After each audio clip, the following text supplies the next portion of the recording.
Welcome to the Deep Dive. This is where we take all those sources you shared, articles, research, notes, and really unpack them for you. We pull out the key insights. Think of it as your shortcut to getting genuinely up to speed on a topic. And today, we're diving into Chinese inbound tourism to Japan. You gave us some great material focused on, well, understanding this trend, where it is now after everything, and crucially, where it might be going. Exactly.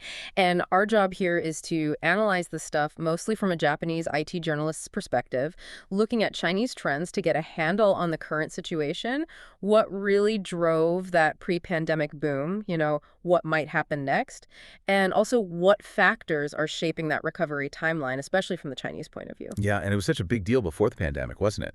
I mean, the source gives that figure, 2019, something like 9.6 million Chinese visitors. Huge number. Right. That was about 30% of all foreign tourists in Japan. Yeah. And you compare that to February 2021, deep in the pandemic. The source says just 1,700 visitors from China, mostly business or family, essential travel. It just cratered. Complete standstill, pretty much. So the big question running through these sources is, when will Chinese tourism to Japan actually come back? And maybe even more importantly, is it going to look anything like it did in 2019? Let's get into it. Okay, so first up, what's happening in China right now? Well, international travel is still, basically zero. But domestic travel, that's actually picking up. A key trend the source points to is this big focus on Zubianyu, which basically means nearby travel, local trips. So like staying within your own province or even just exploring around your own city. Exactly that. And you see it in the examples the source gives. Places like Shanghai Disneyland, Hangzhou's Lingyin Temple, that safari park in Guangzhou. Right. They're apparently seeing crowds getting back towards pre-pandemic levels, all domestic traveling. Interesting. So people are traveling, just not far. Pretty much. Now, there were some predictions early on. The China Tourism Academy put out a blue book, I think early 2021. It forecasted domestic travel would jump like 42% that year.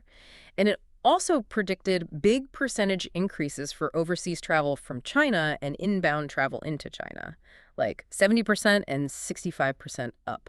Wow. Sounds huge. Yeah. But there's a catch, right? There's a big catch. The source is quick to point out those massive percentages. They were relative to 2020, which was basically zero for international travel. Okay. So 70% of almost nothing is still almost nothing. Exactly. The real takeaway, according to the source analysis, was that a proper recovery for international travel wasn't really expected until 2022 at the earliest. And crucially, even that blue book admitted that any overseas travel recovery was super uncertain. It all depended on the COVID situation, the vaccination progress in the destination countries. Right. So it wasn't just about China opening up. It was about where they could actually go. Precisely. So even though some Chinese media were maybe talking about overseas recovery later in 2021, the data flagged major hurdles. Gotcha. And China did launch that health certificate thing around that too? Yeah, March 2021, the International Health Certificate. Verifying tests, vaccinations. It was their own system, but obviously looking towards global travel eventually. So the picture now, or at least back then when the source was written, was domestic travel stirring, but international travel still largely on hold, waiting for the world to sort itself out. That sums it up pretty well. Okay, fascinating. So that's the now. Let's rewind. Why did Japan become such a huge destination for Chinese tourists in the first place? Here in Japan, people often assume it's just because it's clean, safe, high-tech, the usual positive stuff. Yeah, and the source kind of pushes back on that a little. It suggests that might be a bit of wishful thinking.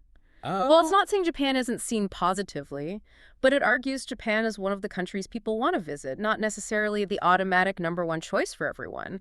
Look at the actual 2019 numbers for where Chinese people traveled outside mainland China. Macau and Hong Kong were just massive, like 50 million visitors each. Then you get Vietnam, Thailand, and then Japan, all clustered around the 10 million mark. South Korea, Myanmar, they were next, around 6 million. So Japan wasn't actually top of the list for foreign countries. Not if you count Macau and Hong Kong separately, which you should. Among true foreign countries, it was competing closely with Vietnam and Thailand. The source makes a really good point. Online searches might put Japan higher, maybe because online users tend to be younger, maybe more female, perhaps already fans of Japanese culture. But the actual arrival numbers put Japan third or fourth. So the takeaway is, Japan shouldn't take its popularity for granted. It needs to actively attract people. That's exactly the source's argument. It's not a given. You have to compete. Okay, so what did drive that boom then? What were the key triggers? The source highlights a few things. Right. First, going way back to 2003, the SARS outbreak. Japan was seen as relatively safe, hygienic compared to other places then. That apparently made it a conscious choice for some Chinese travelers for the first time. Interesting. A reaction to a health crisis. Yeah.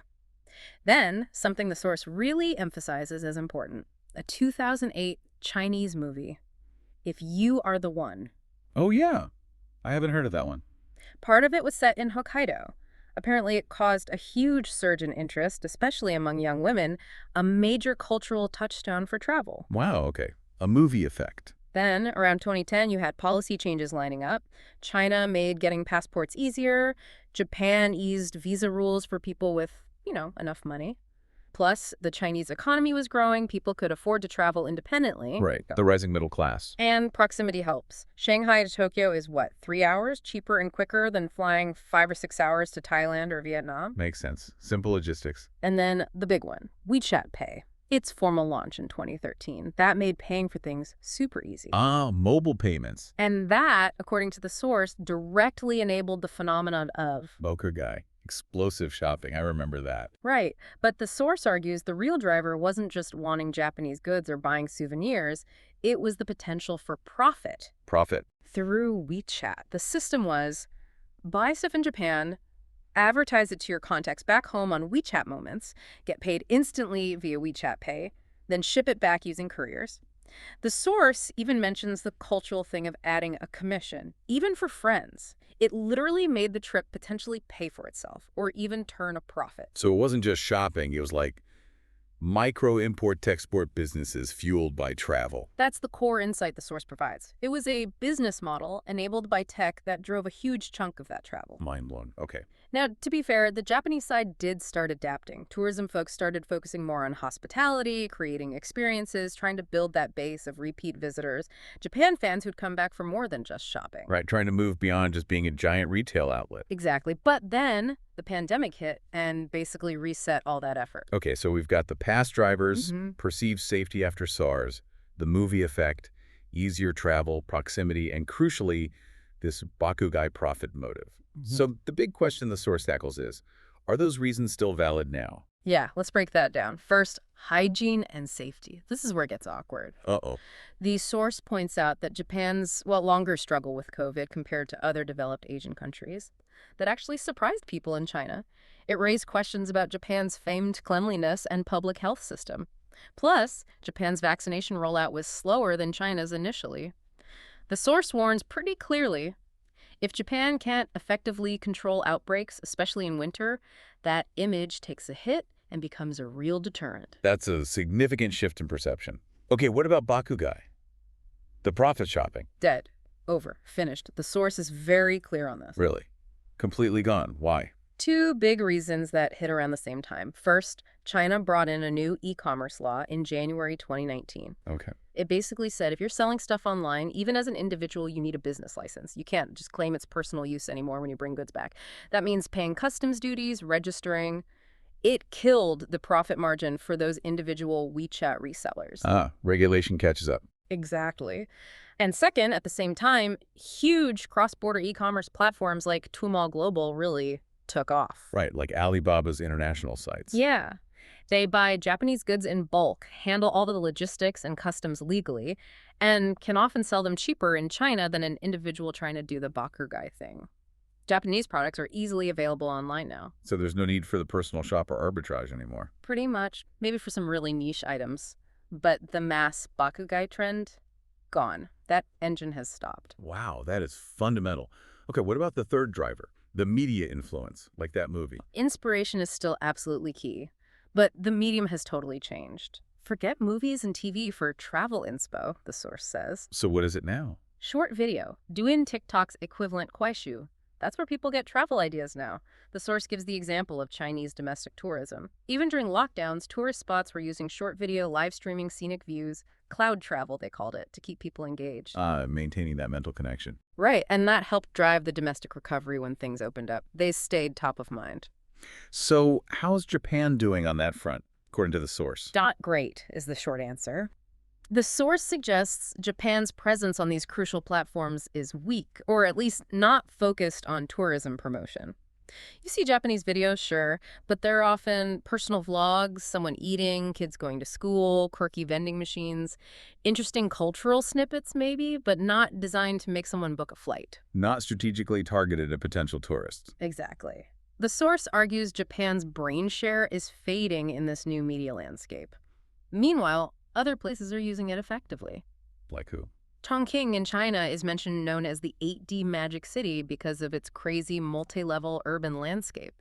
They leverage that visually in videos, and Vietnam tourism companies' guides, they're actively pushing videos of nature, food, activities. So the competition is already adapting to the new media reality. They are. And there was some survey data mentioned too, wasn't there? Yeah, that McKinsey report from early 2021, it found that while Chinese people's desire to travel overseas had actually increased a lot. Right, overtaking domestic desire even. When asked where they wanted to go next in Asia, Japan actually ranked lowest. Behind Southeast Asia, even Africa was mentioned, and Korea. Now, the source adds the caveat that's just desire, not actual bookings. But it definitely aligns with this idea that Japan's appeal or visibility might be slipping. Okay, so bakugai's dead, media's shifted, Yeah. safety images may be dented. That's quite a change. What about how people travel? Is the style of travel different too? Big time. The source talks about a polarization. Hotel data from late 2020 showed mid-range hotels struggling the most.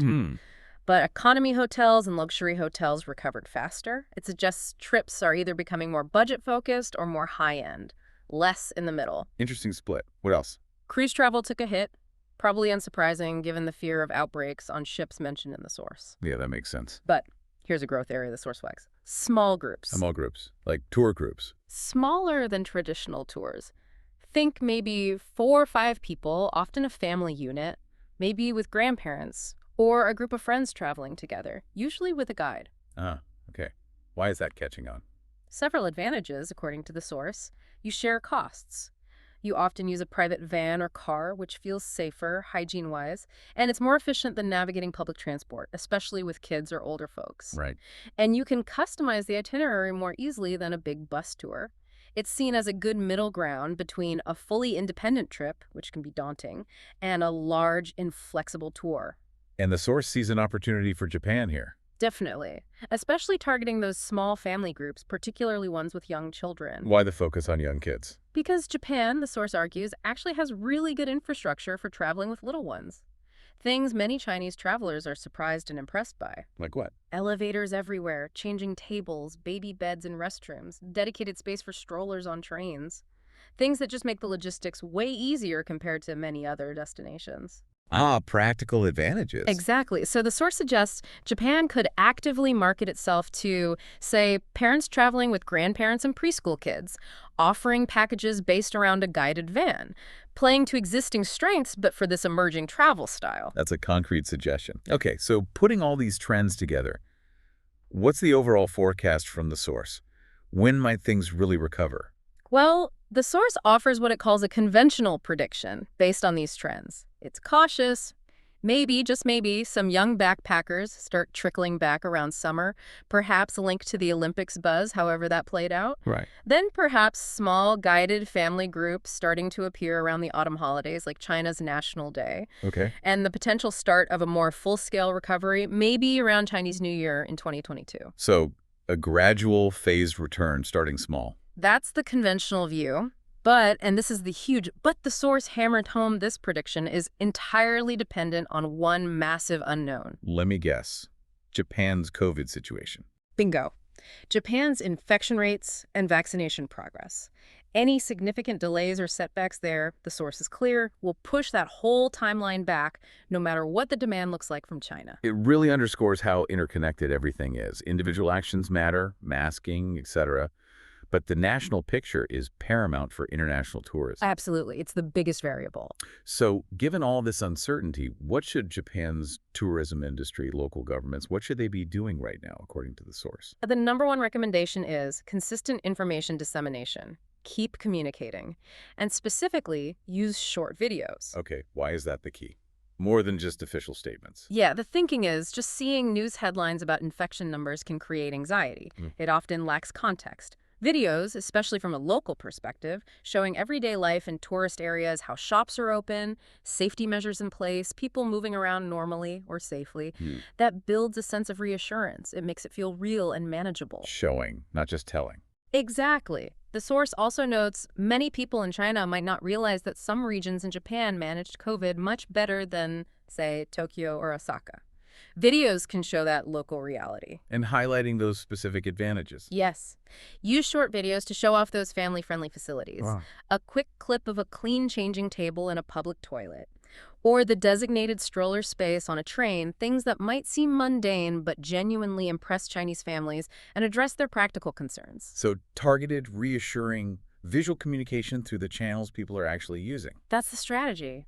And the source stresses patience and persistence, sending those messages. Because the competition isn't waiting. No, the source explicitly says the race for the returning Chinese tourist market is already on.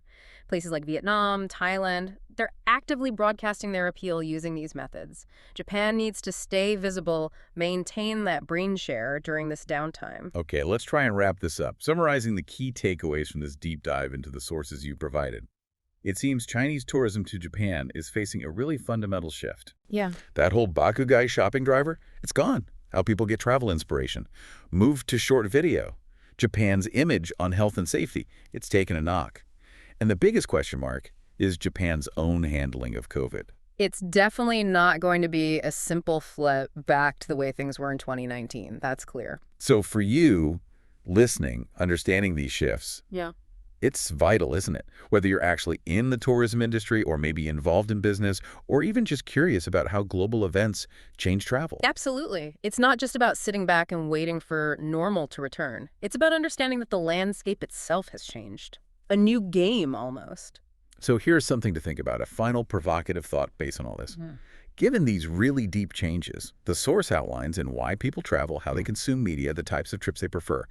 Can Japan actually pivot its strategy effectively enough to attract this new kind of Chinese traveler? Or will the momentum, the attention, maybe even the tourists themselves, start shifting more decisively towards competitors who seem to be adapting faster and are already engaging this audience on platforms like Doing, something for you to mull over?